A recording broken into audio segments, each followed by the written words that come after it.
Let's talk about public bathrooms for a minute. Those public toilets with automatic flush. How much water they save. As soon as you approach the toilet, before you even pull your pants down, it flushes and splashes you. Then you actually sit on the can, it flushes again and splashes your ass in the process. So before you've even begun, it already has two flushes in. Then you finish your dump, you stand up, and it flushes for a third time. Then you get dressed, and as you walk away, it flushes for a fourth time. Now the bathroom has decided it has to save more water. So you go to wash your hands. You know the old saying, one hand washes the other. Well, that doesn't happen anymore in these public bathroom sinks where they try to save water, so you have to use one hand to hold down the knob to keep the water running, so your other hand has to wash itself. Since they've already wasted 10 gallons of water in the toilet, now you're going to pay the price at the sink, and they're going to save even more water. You end up with more water on your backside of your pants than on your hands. For trick or treat last month at Halloween, I ran out of candy at my house, so I figured out how to scare the kids away. I dressed up as a crazy nurse and opened the door holding a huge syringe, and all the kids went running away screaming. They were too frightened to ask for any candy. And on those online dating sites, you look at the profile of these women over 55, and in the section where it says children, they all say maybe sometime in the future. Well, I wonder at what age might they think about having kids? Maybe 65 or 75?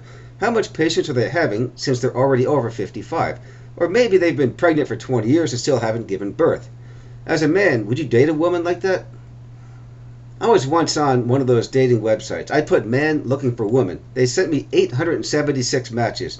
I noticed one woman had a mustache, so I put on the filters, women without mustaches. Then it went down to only 343 matches. I guess now there will be a 5-year wait for me to get dates with all these women. By that time, many of them will already have been married, divorced, and then back on the site again. But COVID-19, what kind of wacko would go on those online dating sites since the COVID-19 pandemic? First of all, you can only do air hugs from 6 feet away. Then, when we go to French kiss, we have to do it through a mask. And then, God forbid you have sex, and if you do, after it's over, you have to smoke the cigarette through a hole in the mask. Last month in the Democratic primary, earlier this year, this party was trying to push Pete Buttigieg to win the primary, but the problem is he wasn't very popular. About 25% of the party membership is African American, and he was polling at roughly 0% among African Americans. So the closest thing they could find to a black man supporting Buttigieg, and I'm not making this up, this is really true, was a white law partner at the law firm Blackman and Graham who donated to him. That was the only black man in the whole country who supported Buttigieg. Ever since I was a kid, when my father wanted me to do something, I tell you, he wasn't very patient. He'd always shout at me, "Get your ass over here." That's when I began to realize nobody will ever care where your brain is. As long as your ass is in the right place at the right time, you'll always be good to go, even if you got your head up your ass. And sure enough, every boss I ever had only cared about my ass being at work, never cared if my head was up there orbiting in the ozone. I was never much into pop culture, so I wonder, why is the gossip media always glorifying Kim Kardashian? What did she ever do that we should worship her? Seems to me all she ever does is try to find time to cultivate her fat ass. I'll tell you, Kardashian is so intelligent. One time I gave her a penny for her thoughts, and I got change back. You can clearly see, the media never cared where her brain is. They only cared about where her ass was. That's right. On my ballot, they expect me to check a box to vote for either Biden or Trump. Why should I? After all, I have a cat and a litter box. Every day, I already check a box for a piece of shit. Can't I just take one day off for election day? I would never vote for Joe Biden. I'd rather be locked in the trunk of an '86 Buick trying to shave the asshole of a bobcat with a wooden spoon rather than vote for Joe Biden. And as for Trump, I'd like to shove the hairy wooden spoon right up his posterior cavity. I was on Twitter doing a search for Elmer Fudd. Couldn't find him. I can't twist Twitter to find anybody. I discovered my ex-wife can speak 100 different languages. She gave me the finger in 100 different languages.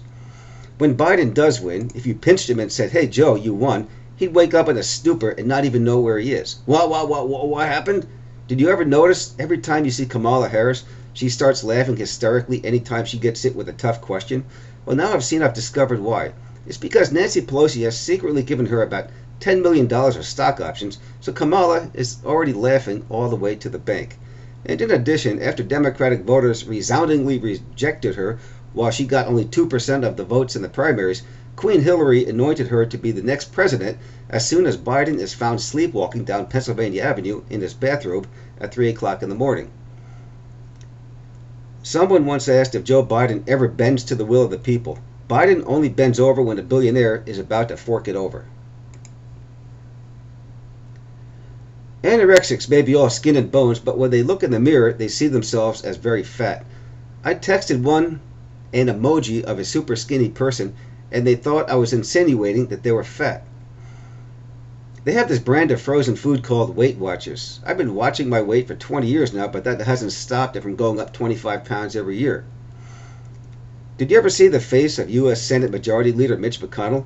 He's got the ultimate deer-in-the-headlights look that's always on his face, like he's about to get hit by a car in about 2 seconds.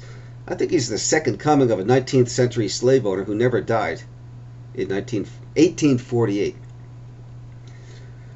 I saw two neighbors who hired two different leaf blowers. They were having a battle as to who could blow the leaves into the other's yard. As they were both blowing at each other at full blast, they created a mini tornado of leaves. Does that mean they were blowing each other? Does this mean the two neighbors gave each other blowjobs? When you go to pay these yard maintenance men, what do you write on the memo of the check? Services for blowjobs?